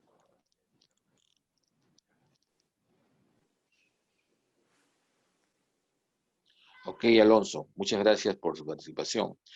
Ahora nos toca dar pase a la ronda de preguntas que nos han estado haciendo llegar nuestros participantes mediante el chat para que nuestros panelistas puedan absorber algunas de ellas. Vamos a tratar de poder tratar de responder la mayor parte de las que nos han alcanzado. Voy a formular la pregunta, empezaré esta vez por Alonso, para que pueda, y luego seguiré con Carlos. La primera pregunta que nos formula, entre varias, es la siguiente. ¿Cuál sería la agenda mínima sobre política económica, fiscal y monetaria a la que consideran se debería comprometer el nuevo gobierno con el acompañamiento del Congreso a instalarse el próximo 28 de julio de 2021? Alonso.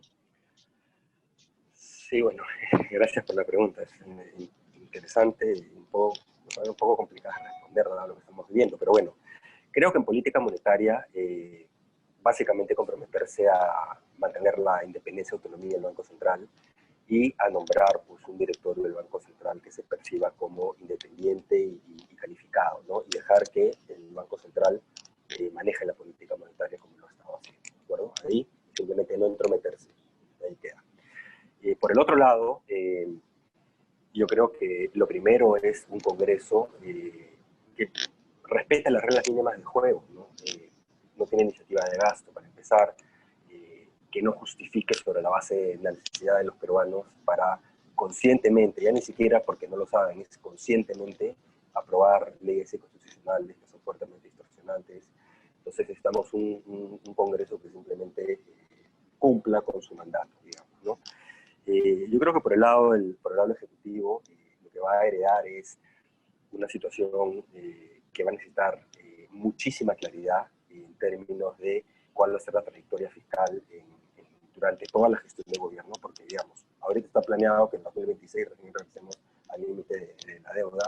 Digamos, ya no es tan relevante si convergemos o nos quedamos un poquito por arriba. El tema es que haya credibilidad sobre cuál va a ser esa trayectoria, ¿de acuerdo? Y va a tener realmente que revisar todos los supuestos que tienen el marco. No es un documento teórico, un documento que leemos 4 economistas, contiene básicamente los elementos básicos de cómo se va a conducir la política económica en el Perú. Entonces, si está construido sobre la base de supuestos irreales, al final estamos a ciegas, ¿de acuerdo? Estamos un poquito a la deriva. Entonces, lo que va a tener que hacer es básicamente clarificar toda una trayectoria, que tiene que hacerlo, pero probablemente va a tener que desviarse de lo que está en este marco, que, como dije, lamentablemente no es creíble. Ojalá fuera así, pero no es creíble. Y eso implica que va a tener que ser un gobierno que va a tener que prestar mucha atención a la priorización de los recursos públicos, a mejorar la eficiencia de gasto, a consolidar la trayectoria, porque a partir de un nivel alto, y un déficit, digamos, va a ser más bajo probablemente lo que están poniendo, porque se han dejado mucho espacio para continuar hasta el 28 de julio del próximo año sin tener que decirle nada, o sea, sin tener que no gastar nada que quisieran gastar. Entonces, pero el siguiente no va a tener esa flexibilidad. El siguiente es el que va a tener que cargarse todo el ajuste, ¿no? para, digamos, hacer que retornemos a una senda sostenible y no comprometer, digamos, el principal activo que tenemos, que es esta credibilidad política económica, ¿no? Entonces va a tener básicamente que pensar cómo implementar reformas, varias de las que hemos mencionado, en un contexto austero, relativamente austero, ¿no? Eso no es ser procíclico, es simplemente ser realista hasta que, digamos, la situación, por un lado, se estabilice, pero las cuentas públicas ya que ya están en convergencia, y ojalá hay estos nuevos motores de crecimiento que puedan ir jalando el crecimiento potencial y den un poquito más de holgura. La parte tributaria es clave, es fundamental seguir con iniciativas, esas estrategias de fiscalidad internacional, combate a evasión, combate a ilusión, sobre todo. Hay que ser cuidadosos, si hay espacios para mejoras en términos de progresividad de impuestos, en términos de mayor cobertura, en términos de algunos tasas de impuestos, si queremos, pero son limitadas. La gran tarea ahí es tecnología y, digamos, todas estas facultades que tiene la SUNAT con acuerdos internacionales para combatir la evasión y ilusión. Yo creo que si no logramos subir esa presión tributaria, va a estar muy, muy complicado, ¿no? Pero tiene que hacerse de manera responsable.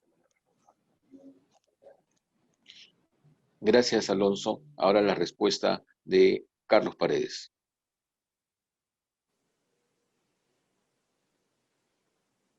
Adelante, Carlos.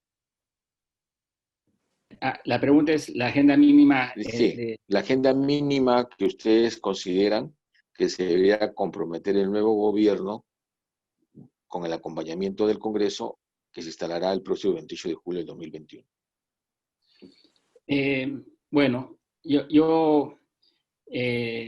esa agenda mínima será revelada, yo creo, después de las elecciones de la segunda vuelta en junio, ¿no es cierto? Porque nadie gana elecciones en base a un programa formal macroeconómico. ¿Qué creo que es indispensable en ese momento? Uno, yo creo, primero es llegar a asegurarse, y tenemos que asegurarnos todos los peruanos, de que lleguemos a ese momento sin una resaca después de lo que podría ser una fiesta del gasto. Y el peligro está ahí. Entonces, eso es un punto importante. Creo que el marco macroeconómico tiene que ser trabajado con mucha seriedad y presentar un marco macroeconómico nuevo. Este gobierno es el que lo va a presentar nuevamente en mayo, pero lo que nos interesa es qué es lo que planea hacer el siguiente gobierno, ¿no es cierto? Y ahí ojalá haya la oportunidad no solamente de presentar el marco macroeconómico de agosto para el presupuesto del año 2022, que también en gran parte va a estar trabajado por este gobierno, sino que haya un esfuerzo serio de presentar un marco consistente de política económica y fiscal sobre todo. Me parece que en ese marco de política fiscal tienen que haber algunas definiciones claras. Uno, ¿cuál es mi senda y cómo regreso a niveles de déficit y de deuda pública más pequeños, ¿no? Entonces, ¿qué voy a hacer por el lado de los ingresos y el lado de los gastos? Ya propuse algo con respecto a las devoluciones, creo que eso debería ser, ojalá se haga este gobierno, pero si no lo hace este gobierno, que sea parte de la agenda del siguiente. Es decir, reducir subsidios generalizados que no van dirigidos a atender la dramática situación de los más pobres de este país.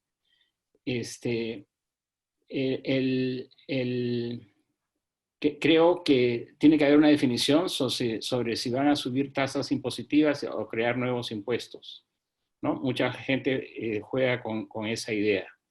Creo que en un contexto recesivo y de recuperación no sería una muy buena idea estar metiendo nuevos impuestos y subiendo tasas.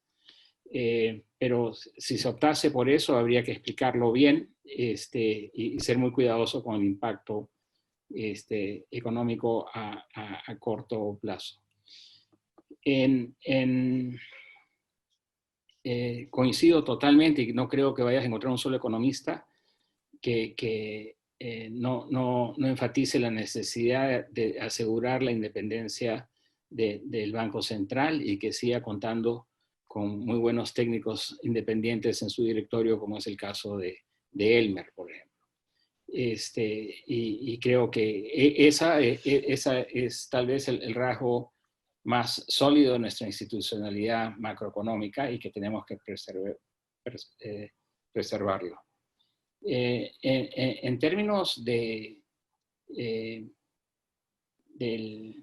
la descentralización, yo creo que ese es otro reto que tenemos. O sea, ¿qué vamos a hacer con el gasto descentralizado y la calidad del gasto allí? Yo creo que el problema, y ya lo han dicho antes, no es tanto la cantidad de gasto, sino es la calidad del mismo.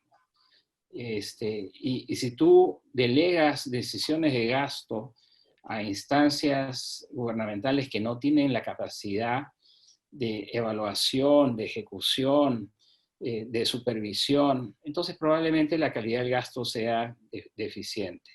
Entonces, tenemos que ver cómo fortalecemos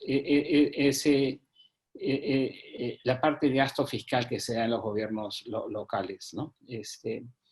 Acabo de presentar las cifras de bajísimo nivel de ejecución en esa instancia este año, y esto es repetido, y además tiene el problema de que las autoridades cambian cada 4 años y empieza toda una nueva estructura de tecnócratas, burócratas, que no saben mucho de la realidad, y entonces tienes inestabilidad y gasto ineficiente. Yo creo que eso es un reto de cómo cambiamos la institucionalidad del gasto a nivel subnacional. Es un tema que lo tenemos que pensar mejor y fortalecer a futuro. El otro tema que me ha tocado vivir de cerca es el tema de las empresas públicas. Creo que tenemos que tomar decisiones claras, dar mensajes claros qué queremos hacer con nuestras empresas públicas. El discurso de si privatizarlas o no, creo que es un discurso no muy productivo, ¿no? Algunos plantean que ya se privatizaron, que están en manos de sus trabajadores y no dando servicios a los 32 millones o más de peruanos que somos. Entonces, ¿cómo nos aseguramos podemos mejorar la gobernanza de nuestras empresas públicas y que éstas provean servicios de calidad a los usuarios? Este es un tema esencial. Hace mucho tiempo que no lo discutimos. El avance que ha habido es muy limitado y creo que es un lugar donde se pueden generar consensos a nivel país de la necesidad de contar con mejores servicios públicos. Bueno, lo dejo por ahí ahora. Gracias, Carlos. Elmer Cuba, adelante, por favor. Sí, bueno, los retos en la parte fiscal del próximo año son básicamente, sin mover las tasas de impuestos de 18% de IGB o 29.5% de impuesto a la renta corporativa o la curva de impuesto a la renta personal de cuarta y quinta. El reto es, sin mover esas tasas, comenzar a recaudar más. ¿Es posible hacer semejante tarea? Por supuesto que sí, por supuesto que sí. Por ejemplo, el plan Reactiva ha mostrado que la SUNAT conoce menos que los bancos, ¿no? Cuando se decidió dar Reactiva sobre la base de un mes de ventas, todas las empresas MIPES del Perú reclamaron que era muy poco, porque efectivamente ellas venden también por fuera y no se registra. Entonces la SUNAT no tiene las ventas realmente efectivas de ese sector. Los bancos sí, ¿no? Por lo tanto, se tuvo que dar un crédito equivalente a 3 meses. Entonces, ahí hay información valiosa para la SUNAT misma de comenzar a ver el tema tributario. Eso por el lado de las empresas. Por el lado de las personas, también hay un espacio enorme, aprovechando este famoso bono, y más allá del bono, bono populista de 8.5 millones a partir de septiembre, es el tema de obligar a una declaración anual de impuestos a la renta, aunque sea nocional, ¿no? La gente tiene que declarar cuánto gana en promedio al mes, basta con un SMS, quizá algo sencillo. Lo mismo que con la sanción, la misma que se da cuando no votas, ¿no es cierto? Si tú no votas, bueno, es parecida a la sanción que se te hace por el lado de no declarar impuestos a la renta. Eso me parece fundamental para comenzar a avanzar en la formalización del país. Ahora, en todo el tema tributario a la microempresa, que es el grueso de los empleadores del Perú, hay un mal diseño. Tenemos el sistema RUS, ¿no es cierto?, que es totalmente ciego, es autodeclarado, y hay 1.200.000 compañías pequeñitas que usan ese régimen RUS. El RER también es un tema perfectible. Hay 400.000 empresas, ¿no?, que usan el régimen RER, que como se sabe es un porcentaje de tus ventas, ¿no? No es un impuesto a la renta, pero compiten de manera desigual con empresas que sí pagan impuesto a la renta, número uno. Número dos, es ciego a la formalización, porque no importa que tengas de trabajadores a una persona o a 100 o a robots, como no lo des cuenta del impuesto a la renta porque pagas por las ventas brutas, como en el caso de RER, ese régimen desde MIPE también es anti-formalización laboral. Entonces, por lo tanto, hay un espacio para juntar el tema de informalidad laboral con el tema tributario y usar inteligentemente la política tributaria para comenzar a formalizar más. En otras palabras, lo que estoy diciendo es, hoy día, gracias a la tecnología y gracias a la boleta electrónica, se puede pasar a un régimen más vinculado a impuestos a la renta típico, ¿no es cierto?, y al IVA, que el régimen RUS y el régimen RER, que como digo son ciegos a la formalización y son grandes empleadores del Perú. Ese es el gran espacio que se puede hacer para simultáneamente comenzar a mejorar la recaudación y simultáneamente comenzar a mejorar la formalización. ¿Qué se ha hecho en ese plano? Nada, esos son regímenes viejos de hace 20 o 30 años que se dejaron ahí y no se ha vuelto a atacar el tema justamente de la formalización corporativa, empresarial, de la pequeña empresa, vincularlo con el tema laboral. Lo único que se ha hecho en el gobierno actual, con el presidente Kuczynski, era el famoso régimen MIPE tributario, que en verdad es una cosa pues, totalmente, ¿qué vamos a decir? ¿Qué palabra uso? ¿Qué adjetivo uso? Bueno, no es nada técnico, ¿no? Es un regalo de 16.000 soles a cada MIPE y nada más, no es la hoja de nada. Y se supone que era un gobierno bien tecnocrático que dio a luz un régimen MIPE tributario que es nada, ¿no? Es nada. Que es, digamos, por tus primeras suites pagar 10%, ¿no? Entonces, eso hay que reformar, ¿no? Hay que reformar todo ese tema para justamente comenzar a vincular el tema laboral con el tema tributario. Países, digamos, que tienen parecidos regímenes de IGB, como Colombia, Chile o Renta, recaudan más que Perú. Entonces, ahí hay un espacio para justamente reconstruir, no solamente las finanzas públicas, hay un doble reto para el próximo gobierno. El próximo gobierno va a tener que gastar más en salud, ¿no es cierto?, como ha sido notorio en esta crisis. Y también mucho más en educación. Y además, reconstruir el espacio fiscal. O sea, son retos enormes de acomodar al mismo tiempo mayor y más eficiente gasto en educación y salud y al mismo tiempo volver a generar un espacio fiscal. Por lo tanto, el único, digamos, política sensata que no sea cambiar las tasas de impuestos actuales es el tema de elevación. Y hoy día es posible. No es lo mismo hacer esto hace 20 años o hace 30 que hoy día con la tecnología. La tecnología es central para este proceso, ¿no? Data analítica, información de los bancos, información por el lado eléctrico, ¿no es cierto? Se puede ir por varios frentes para comenzar a pagar lo justo. No digo perseguir a nadie, ¿eh? Es pagar lo justo. Si tú agregas valor, pagas pues tu IGB, ¿no? No importa que seas una gran empresa que produce queques o una pequeña empresa que produce queques. La informalidad la vemos en las esquinas. Tú sales a cada esquina y en cada esquina vas a encontrar informalidad presente, en cada kiosco, ¿no? Donde hay galletas con marca y galletas sin marca. Bueno, entonces, ¿qué está pasando ahí? Estén en las narices, ¿no? Y simplemente no hay voluntad ahí para que, política digo, para que comenzara a pagar lo justo a lo justo. Si tú agregas valor, pagas 18. Si ganas más allá de cierto monto, pagas impuestos a la renta. Eso es lo normal en un país, en una economía que se jacta de ser moderna. Tenemos una política monetaria de primer mundo, con metas de inflación, con modelos muy sofisticados, ¿no es cierto?, que no tienen nada que envidiar a ningún banco central para la hora de calibrar políticas monetarias muy finas. pero con el lado fiscal no estamos en el tercer mundo. ¿Podemos diseñar mejores políticas tributarias? Sin duda que sí, sin duda que sí. Y hoy día, con los avances que hay en la economía de comportamiento, en todo lo que es estos natches, se puede mejorar mucho el tema de la tributación. Eso por el lado de los ingresos. Y por el lado de los gastos, por supuesto que hay mucho espacio ahí para no hablar de corrupción. Supongamos que el 10% de los gastos se van en corrupción, eso es un monto mayúsculo, ¿no es cierto? Y eso también se puede enfrentar hoy día con la misma tecnología que estamos viendo. Hay que cruzar información y poner a trabajar a los robots y a la inteligencia artificial para comenzar realmente a cobrar lo que corresponde, ¿no? Y no gastar tiempo, ¿no es cierto?, buscando fantasmas, como está haciendo algunas autoridades, algunos fiscales, ¿no?, y algunos congresistas.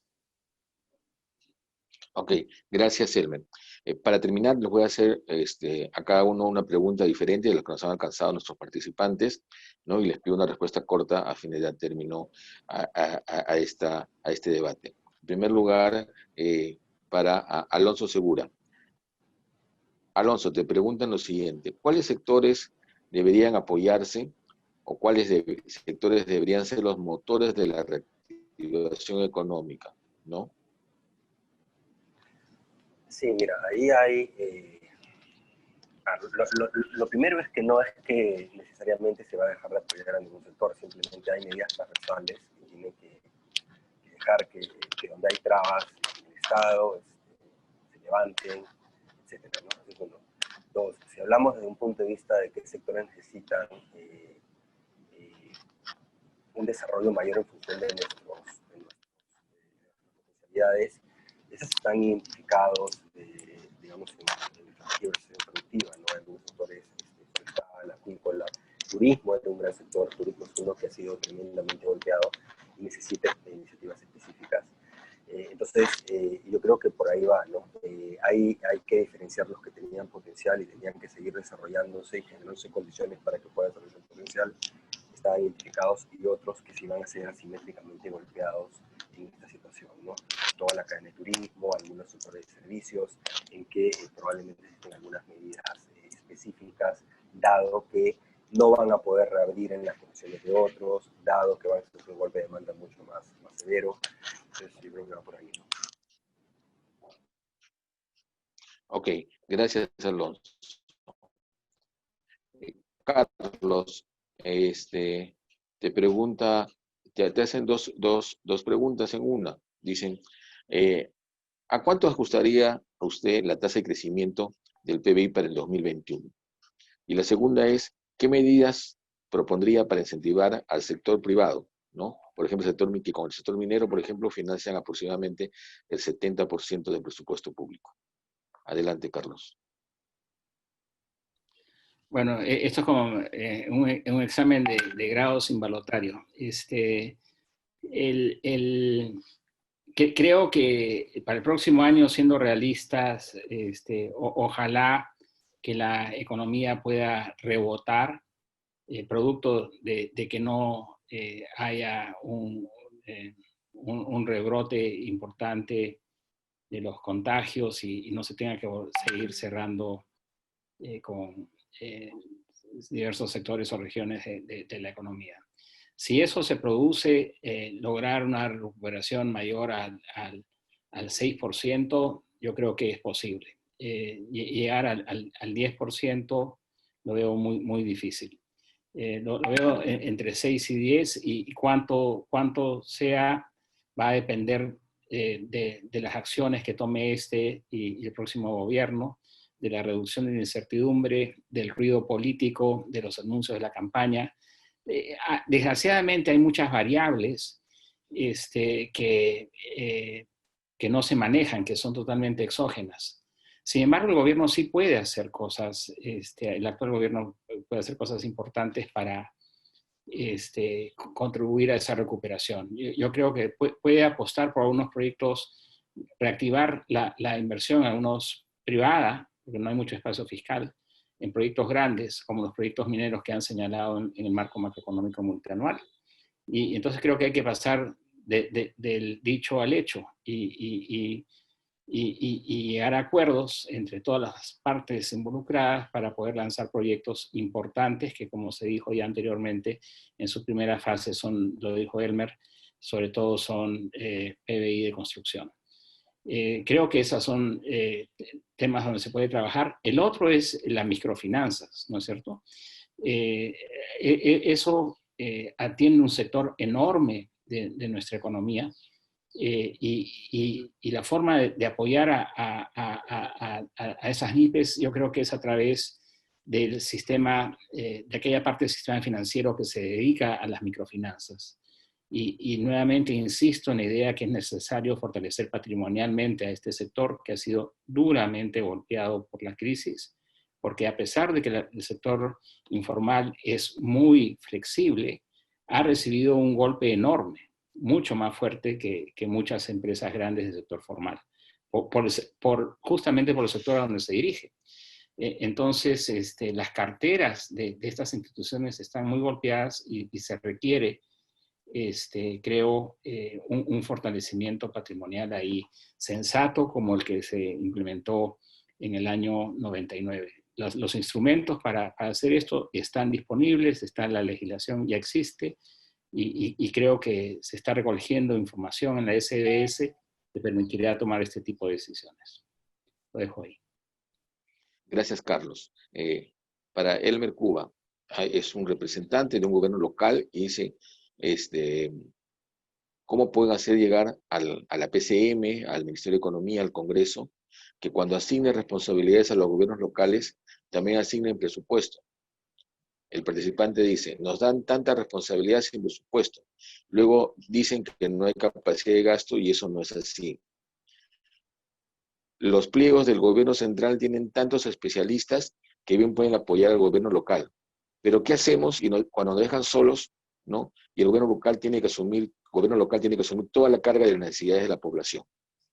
Elmer, ¿cómo apoyar a los gobiernos locales en la formulación de sus responsabilidades, de sus proyectos?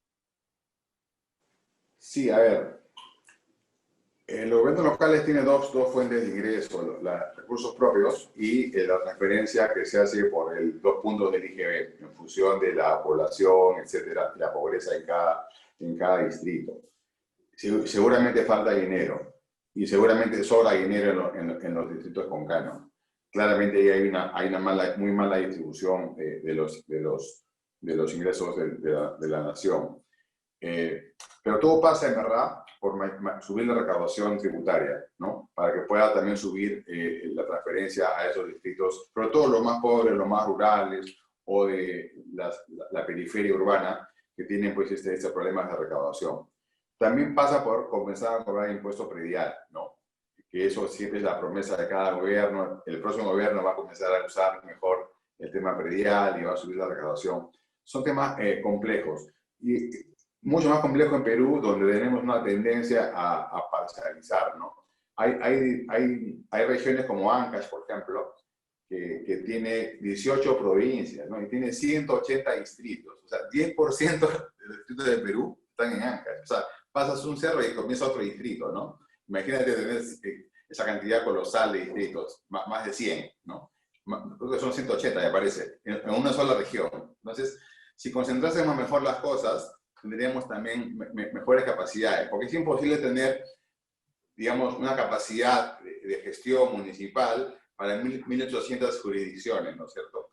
Quizás tendríamos que concentrar ciertas funciones en gobiernos locales más grandes, con más ingresos y más eficientes, para que le den servicios a estos gobiernos locales más pequeñitos. Es decir, el gobierno provincial se constituye pues una fuente de servicios a esos, irradia esos fuentes de servicios y personal técnico a esos distritos mucho más pequeños, que no, por su naturaleza misma sería muy costoso, ¿no es cierto?, ponerles un staff con buena remuneración para el trabajo que se necesita. Es un tema puramente organizativo, de organización, en verdad, como una gran corporación. Entonces, tú no puedes tener 1.800 staffs pequeñitos de alta calidad y bien pagados para el poco trabajo que tendrían, en verdad. Tienes que concentrarlos aguas arriba en una mejor gestión y con menores costos unitarios, con menores costos unitarios laborales, ¿no es cierto? Ahí podrían agendar mejor los tiempos y servir seguramente en la parte de gasto social, en la parte de inversión pública o en el manejo hasta la limpieza, ¿no? Entonces,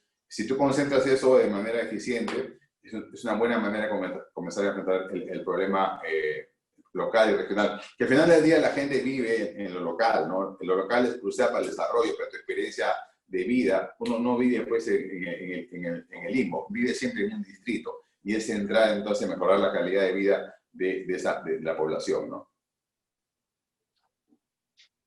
Gracias, Elmo. Les recuerdo a todos los que han estado conectados a este debate que podrán acceder a una constancia de participación respondiendo a una breve encuesta. Esta constancia les llegará en un plazo de cerca de 30 días hábiles. Para nosotros, los organizadores, es importante contar con su opinión y los invitamos por eso a completar la encuesta de satisfacción que está en el chat compartiendo un enlace. A nuestros estimados panelistas, les agradecemos sus importantes reflexiones que nos han hecho llegar a lo largo de una hora y media. Y de esta manera damos por concluido nuestro debate de políticas públicas, la política económica en el año del Bicentenario. Agradecemos a todos los que se han conectado a este Zoom a través de las redes sociales, además los saludos que nos hicieron llegar de algunas provincias del país. Hacia el final también nos han llegado saludos desde Piura, desde Tumbes, desde Arequipa, desde Cusco Imperial, como puso los participantes, a todos ellos nuestro agradecimiento. Y será hasta otra oportunidad. Muy buenos días. Muchas gracias. Gracias.